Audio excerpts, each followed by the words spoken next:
nombre es Elizabeth Pedraza y les doy la bienvenida una vez más a nuestro podcast Formando a Distancia. Les agradezco el que nos escuchen y nos muestren su apoyo.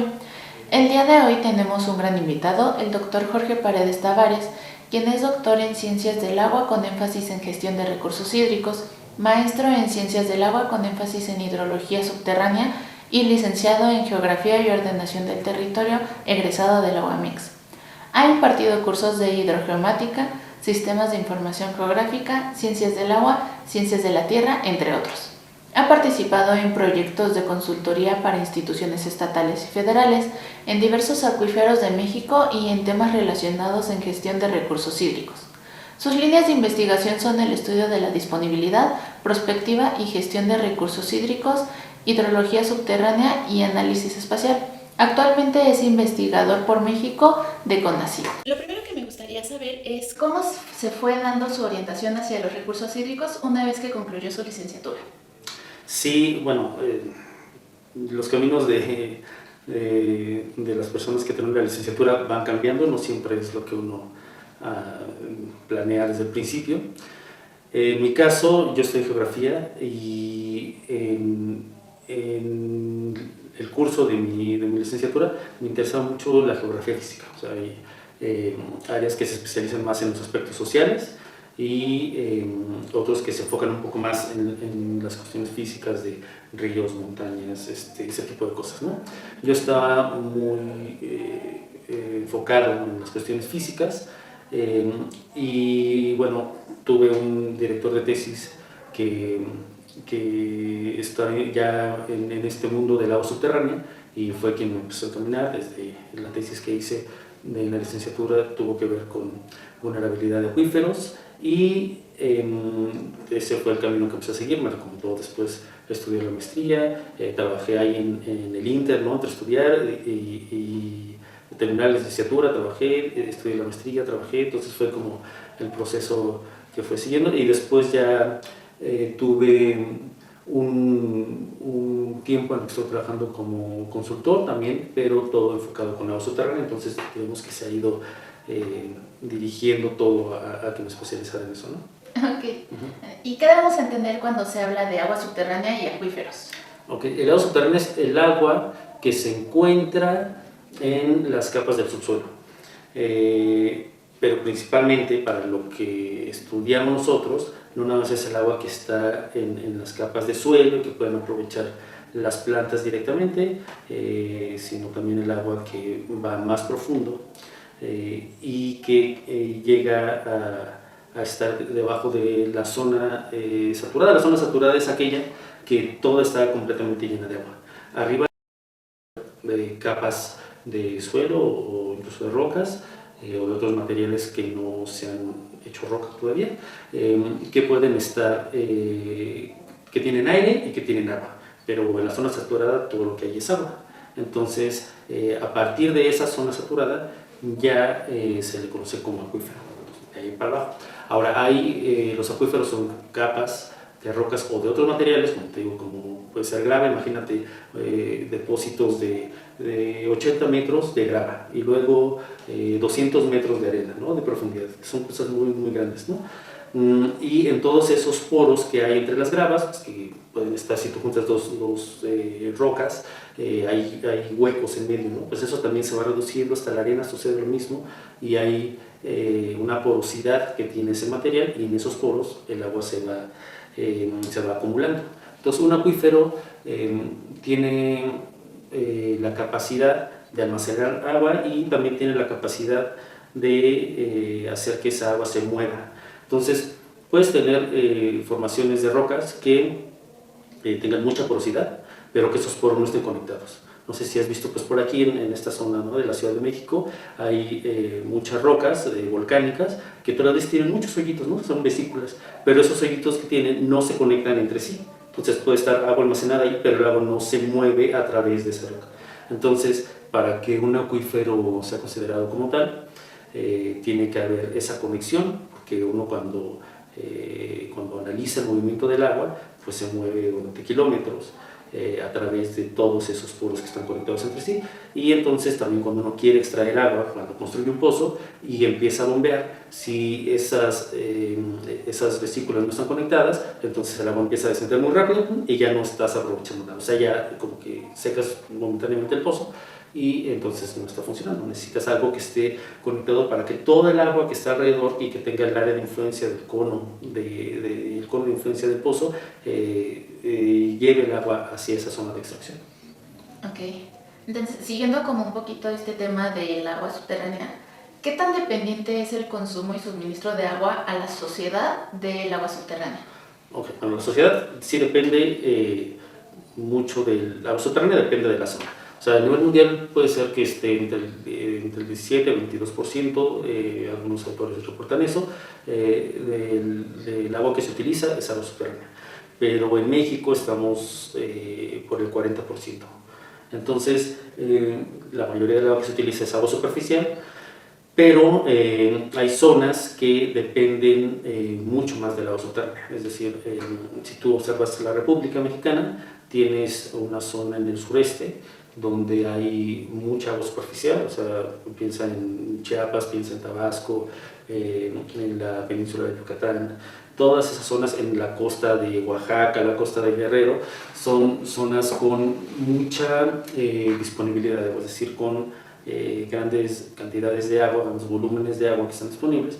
Y ahora piensa en moviéndote hacia el centro de la República y hacia el norte, que es mucho más territorio, donde tienes menor cantidad de agua. Y conforme te mueves más hacia el norte, menor cantidad de agua. Y todavía en el norte hay muchas condiciones que tienen que ver con la geografía que determinan qué tanta agua, o sea, qué tanta lluvia puede haber en una zona. Entonces, una de esas condiciones es la continentalidad. Si tú ves la República Mexicana, puede tener una parte más estrecha, donde tiene conexión con el Pacífico y el Golfo de México, y después conforme vas al norte se va haciendo más ancho, más ancho, más ancho. Entonces es más complicado que agua de los océanos pueda llegar a la zona central. Ese es un problema que pueden tener esas regiones, y entonces donde esas regiones es también donde pueden necesitar más agua subterránea. Entonces hay zonas que principalmente el abastecimiento para las personas, para el consumo humano, pues puede llegar al 80-90%. Y otras regiones donde tienen acceso rápidamente a los ríos, pues esa cifra disminuye, ¿no? Okay. ¿Y se puede conocer la disponibilidad del agua subterránea? Sí, de hecho, con agua tiene por norma que se calcule la disponibilidad de los acuíferos. La delimitación de los acuíferos en México es distinta a como se hace en otras regiones.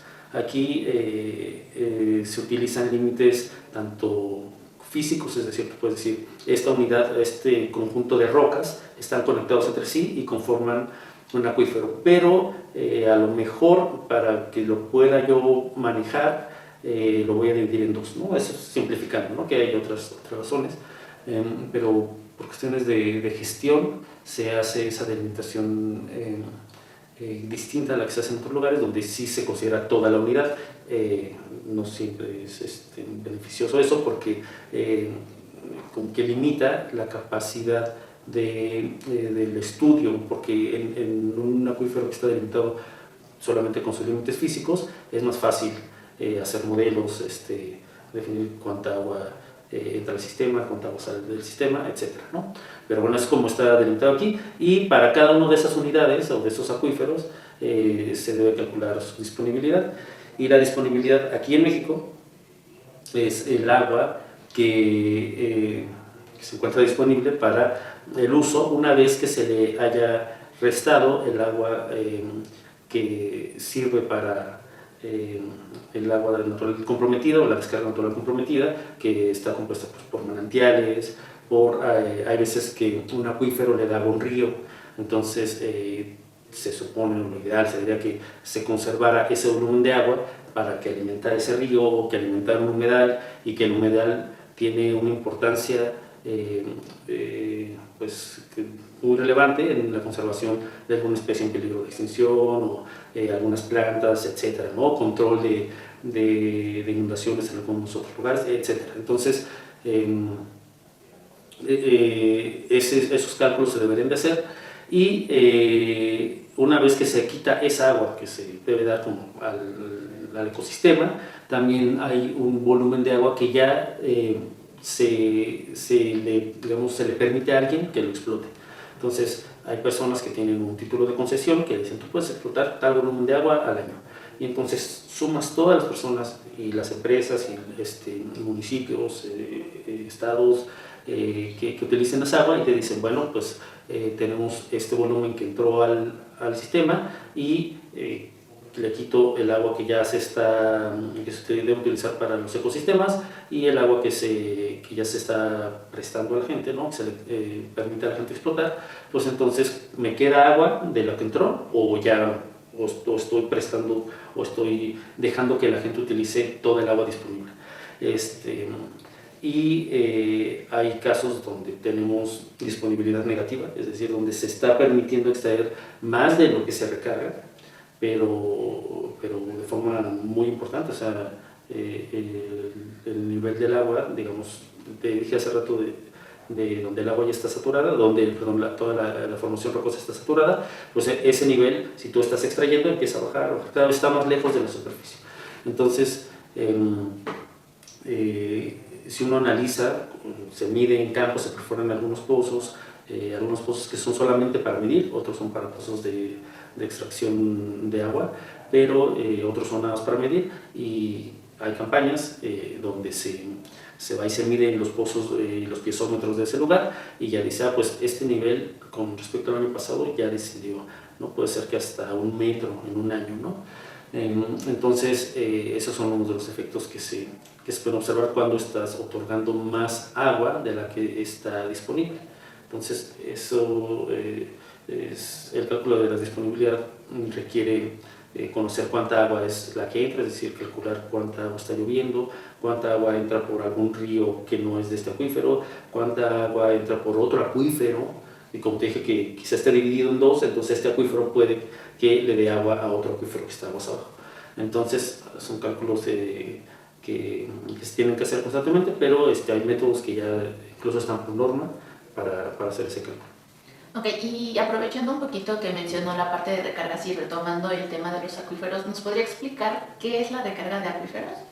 Sí, bueno, la recarga es el proceso mediante el cual el agua de la superficie pasa al agua subterránea, pero pasa a ese nivel que ya te he explicado antes de la zona saturada. Porque imagínate, ¿no? Está lloviendo, empieza a llover. Y de esa agua que está lloviendo, ¿qué puede pasar? Puede escurrir, bueno, primero empieza a saturar rápidamente los poros que están en el suelo, entonces se empieza a humedecer. Y hay un momento, dependiendo del tipo de suelo, tiene una capacidad para hacer que el agua fluya a través de él. Entonces el proceso que ocurre cuando pasa de la superficie a debajo de la superficie se llama infiltración. Pero todavía hay un proceso que se llama percolación, que es el movimiento del agua ya dentro del suelo. Entonces, una vez que está percolando, el agua puede moverse debajo de la superficie, sobre el suelo, pero no está yendo directamente hacia abajo, sino que está como siguiendo la pendiente. Imagínate que estás en una montaña y tienes la ladera, y entonces el agua está debajo de la superficie, pero sigue el mismo movimiento de la ladera, y a lo mejor sale metros abajo o kilómetros abajo en un río, entonces empieza a alimentar el río, o en un manantial, que de repente se empiezan a formar unos manantiales que son cuando hay mucha lluvia, ¿no? Y puede ser que se infiltre y que recargue ahora sí el acuífero, ¿ok? Entonces, no todo el agua que precipita recarga el acuífero, solo alguna parte, y aparte hay otra cantidad de agua que queda en las ramas de los árboles, en las hojas. Hay agua que se evapora muy rápidamente una vez que sale el sol. Hay agua que escurre sobre la superficie, es también de lo primero que vemos, ¿no? Más aquí en la ciudad, o sea, inmediatamente empieza a escurrir el agua. Incluso hay agua que se evapora antes de que llegue a la superficie. Es decir, cuando es un día muy caluroso, empieza a llover, esas primeras gotas quizás ni siquiera llegan a la superficie, como la superficie y todo lo que está, el aire cercano a la superficie es caliente, puede ocurrir que parte de esa agua se evapore, ¿no? Entonces es un proceso bastante complejo y el cálculo del agua que se recarga pues tampoco es tan simple. Aquí se utiliza un método de comparación de los volúmenes, es decir, tú determinas cuál ha sido el cambio en el almacenamiento del acuífero. Entonces tienes unas rocas que tienen cierta capacidad de almacenar agua. Hay rocas que cambian esa capacidad, que es mayor o menor. Entonces la gente que ya conoce su zona de estudio tiene una vez que perforas tú y haces tus pruebas de bombeo, pues estás bombeando y empiezas a ver cómo se comporta el nivel del agua. Una vez que empiezas a bombear durante 8 horas, 12, 24, 48 horas, determinas un coeficiente de almacenamiento. Entonces tienes ese coeficiente de almacenamiento y tienes, te había comentado que vas y mides los niveles de agua subterránea. Entonces el agua subterránea, si desciende, por ejemplo, ya dices, pues descendió 50 centímetros por toda esta extensión que puede ser de kilómetros, ¿no? De esta área, en toda esta área, y tiene este coeficiente de almacenamiento. Entonces yo calculé que perdí tantos hectómetros o millones de metros cúbicos, o que gané, pero ganar no es tan común como perder, ¿no? Perder es lo que siempre ocurre. Entonces así es como se calcula la recarga en la mayoría de los acuíferos de aquí. Ok, ¿y qué factores afectan la calidad y cantidad de los recursos hídricos? Bueno, son varios. Para empezar con la cantidad, te había comentado, ¿no? Que es la continentalidad, no sé, por ejemplo, uno, ¿no? ¿Qué tan cerca estás de la costa? Por ejemplo, en México hay fenómenos meteorológicos extremos que ayudan mucho a que se recargue. Estamos en una zona que generalmente podría ser aún más seca, pero la ocurrencia de eventos de huracanes, frentes fríos con tormentas, ¿no? Tormentas invernales, todo eso ayuda a que sí haya, dejando de lado los desastres que ocurren con estos eventos, que sí haya recarga en zonas donde generalmente no habría. Entonces la latitud influye, es decir, qué tan cerca estamos de los trópicos, porque hay movimiento en términos generales de la atmósfera, donde, nada más para explicarlo rápido, zonas con alta presión, es decir, imagínate que hay aire que está empujando hacia abajo y que eso dificulta que se formen nubes de lluvia en ciertas regiones. Entonces hay una buena parte del país que está afectada por estos movimientos de la atmósfera que están en el trópico. Y bueno, hay otras condiciones, ¿no? Por ejemplo, las barreras montañosas influyen también, porque imagínate también que está moviéndose una capa de aire con humedad. Y luego tienes una cadena montañosa aquí. Pues viene la masa de aire con humedad, y cuando se encuentra con la cadena montañosa, pues lo que hace es que choca y empieza a subir por la pendiente de la cadena montañosa. Entonces, cuando sube, desciende la temperatura, ¿no?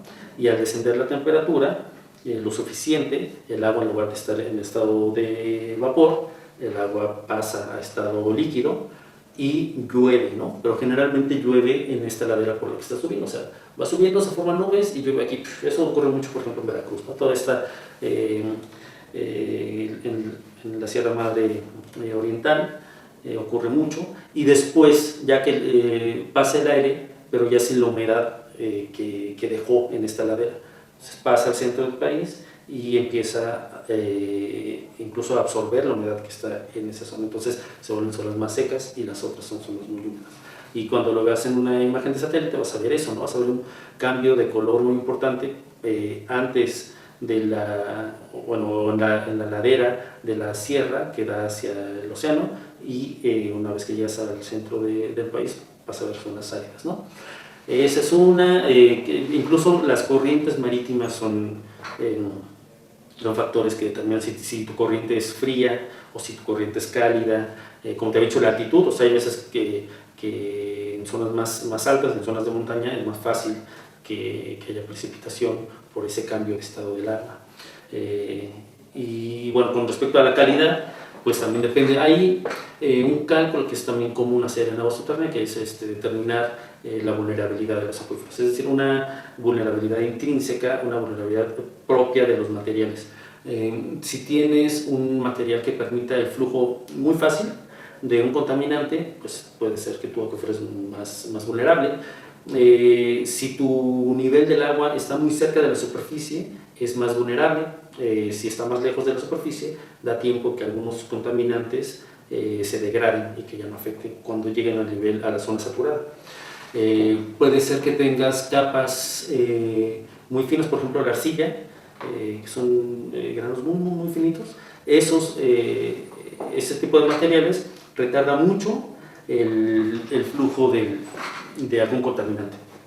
Entonces, en algunos casos, esos tipos de materiales te ayuda a que un contaminante no pase o el tiempo en que tarde en pasar se degrade.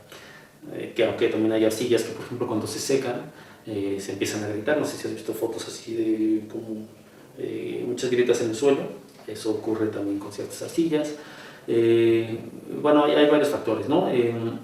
Y también depende, o sea, puede que tengas un medio que es muy vulnerable, pero que en la superficie no se estén llevando actividades, incluso que sea un bosque, no haya actividades contaminantes. Y tienes un acuífero que está más protegido, pero sobre la superficie hay muchas actividades contaminantes, entonces depende de eso. Lo primero que haces es calcular la vulnerabilidad, luego colocas los puntos, las fuentes de contaminación, que pueden ser fuentes puntuales o fuentes de área. Una fuente de área, por ejemplo, una zona de riego, y si el riego es con agua residual, pues entonces es un área, un campo de cultivo o muchos campos de cultivo donde están metiendo contaminantes constantemente. Y después ya pues puedes hacer un mapa de peligro, es decir, si tengo una zona muy vulnerable y aparte tengo actividades muy contaminantes, pues ya estas zonas donde tenemos que poner más énfasis para su protección. Okay. Sabemos que en 2020 hizo una investigación acerca de la determinación de sitios potenciales de recarga artificial de agua subterránea en 5 acuíferos de la zona metropolitana del Valle de México. ¿Nos quisiera comentar en qué consistió este proyecto? Sí, es un trabajo final de unas alumnas de la especialidad de climática de Centro Geo. Tuvimos poco tiempo para hacerlo, para diseñarlo. Me buscaron y bueno, lo que les propuse fue hacer con lo que ellas ya sabían, ¿no? Las herramientas que fueron adquiriendo durante su estancia en Centro Geo, utilizar diferentes capas de datos geográficos, como la pendiente, el tipo de roca, el uso de suelo, para poder determinar cuáles zonas de los acuíferos que aportan agua a la Ciudad de México son las mejores para poder implementar algunos métodos de recarga artificial. Entonces lo que hicimos ahí fue tomar estas capas, por ejemplo la pendiente, ¿no? Si tú tienes una zona con alta pendiente, es decir, que tiene una inclinación, cuando llueve el agua principalmente va a escurrir, ¿no? Y va a tener más velocidad. Si eso ocurre en zonas con poca pendiente o planas, entonces el agua está más tiempo ahí y tiene más probabilidades de que se infiltre. El material, como te dije, puede que tengas un material que permita que el agua viaje más fácil por él. Entonces fueron todos los aspectos que consideramos. Obviamente que no haya zonas urbanas, ¿no? Porque las zonas urbanas ya impermeabilizan, ¿no? el territorio. Una modificación que hicimos ahí fue no considerar, porque también teníamos altos valores en el bosque, pero la zona de bosque no la consideramos porque en muchos casos no se puede ya por ley hacer algunas actividades en esas zonas, pero además pues lo que preferimos era conservarlas como están y hacer algunas modificaciones al territorio en zonas, por ejemplo, de cultivo, de suelo desnudo o de pastizales. Entonces, fue uno de los aspectos que consideramos, y ahí, o sea, la propuesta es qué zonas, hay un rango de colores, serían las ideales para implementar algún método de recarga artificial. No precisamente el del que se habla mucho, que es la inyección con pozos profundos, porque esos métodos requieren que el agua esté en excelentes condiciones una vez que se va a infiltrar, o sea, que tenga una planta de tratamiento y que no haya ningún... O sea, porque si no estarías inyectando contaminantes directamente al acuífero, y todas esas capas protectoras de las que te hablé ya no estarían teniendo... pues ejerciendo una protección, ¿no?, al agua del acuífero. Lo que planteábamos era utilizar algunos métodos más tradicionales, como, no sé, imagínate que haces unas zanjas, o pueden ser pequeños perforaciones que después llenas con grava, y que en esas zonas tú lo que haces es fomentar que el agua, en lugar de que se escurra, se vaya llenando en esas zanjas o en esas ollas que estás haciendo, y que le dé tiempo a que se infiltre, ¿no?, y que libre esas primeras capas de suelo que podrían detenerlo, ¿no? Entonces, bueno, para eso el agua que llegue ahí pues tiene que ser con un agua natural, sin que esté afectada por actividades humanas, ¿no? Es decir, lo que se esperaría es que aguas arriba no haya, por ejemplo, pastoreo, ¿no?, que no tengas animales que puedan a cierta distancia, para que tú puedas utilizar solo el agua que no está contaminado, que no puede estar contaminado. Elegimos estos métodos de propuesta nada más para que no haya una inversión tan grande, y sí ver si se puede mejorar un poco la cantidad de agua que entra al acuífero. La otra cosa es que, bueno, son zonas más o menos grandes, donde ya, digamos que una siguiente etapa sería ir a los sitios, identificar ahora sí cuáles son los mejores lugares. Hay métodos de cálculo de infiltración, por ejemplo, con anillos, y tú dices, aquí es donde el agua se infiltra más rápido. En todo este tipo de material que vemos aquí, pero ya es un trabajo que está en campo. Este fue un trabajo que se hizo mediante sistemas de información geográfica, pero requeriría una visita a campo, ¿no? Okay. ¿Y considera que se podría realizar una investigación similar en el estado de Nuevo León, específicamente en Monterrey, sobre todo por el problema de agua que se presentó hace unos meses? Bueno, este es un método simple, con información que generalmente puedes obtener de todos lados. Entonces, lo recomendable es que se hiciera en muchas zonas, ¿no?, en muchas regiones. Esto ayudaría a la gente que se encarga de planificar y de gestionar el uso del suelo, pues a tomar decisiones adecuadas, ¿no?, y no seguir, por ejemplo, deforestando, y las zonas en las que todavía se podrían recuperar con estos métodos, pues sí empezar a implementarlo. Se puede hacer, yo creo que lo recomendable es que se haga en muchas zonas, y a partir de ahí que empezaran a tomar decisiones ya a nivel local, pero esto te ayuda, digamos, a tener un conocimiento básico de tu área de estudio, y con eso ya especialistas en trabajo de campo pues ya podrían empezar a implementar algunas medidas, ¿no? Okay. Y ya por último nos gustaría saber cuáles son los aspectos más relevantes para lograr un equilibrio con este recurso tan importante para la vida, y qué recomendaciones haría a las nuevas generaciones para conservar este vital líquido. Bueno, o sea, hay muchas recomendaciones que escuchas en todos lados, que no utilices exceso de agua cuando te bañas, etcétera, ¿no? Sobre esto, y bueno, pensando, ¿no?, en los jóvenes que entran al centro geo, pues que ayuden a encontrar nuevas formas de gestionar el agua. Generalmente, el problema del agua, uno es la de la distribución, que ya platicamos, la disponibilidad, y otro gran problema, que quizás el principal, es el de la gestión, es decir, cómo organizas a muchos actores, mucha gente que está interesada en el agua, a que tengan un objetivo común. Para ello necesitamos personas no nada más desde el punto de vista de ingeniería o de geografía, como en mi caso, sino especialistas en muchas otras cosas como, no sé, sociólogos, ¿no? Que ayuden a solventar estos problemas de ponerse de acuerdo entre estos actores, que es lo más difícil de todo, ¿no? Los estudios de porosidad, de infiltración, de cuánto llega, todo eso lo podemos hacer, se requiere conocimiento, pero se puede hacer, pero cuando entra el aspecto social es donde ya empezamos a tener muchas complicaciones, ¿no? Entonces, gente especializada en muchas áreas que ni siquiera nos imaginamos del todo, o sea, en salud, imagínate, ¿no? En economía, para hacer grupos de trabajo que ayuden a tener nuevas perspectivas para atacar este problema. Y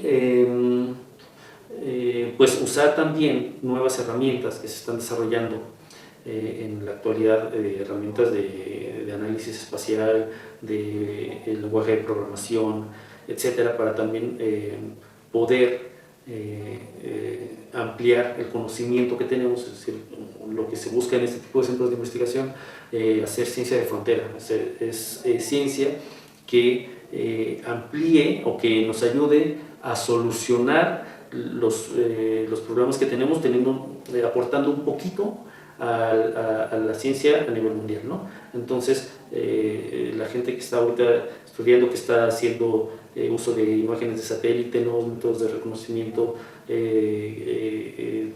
filtros con imágenes de radar, etcétera, ellos seguramente van a proponer nuevas formas de analizar, de hacer cálculos de recarga, de hacer cálculos de filtración, de calcular con mejor precisión cuánta lluvia es la que tenemos en una región, porque a pesar de que tenemos imágenes de satélite y que tenemos algunas estaciones de monitoreo, no es suficiente esa información a veces para poder tener datos precisos.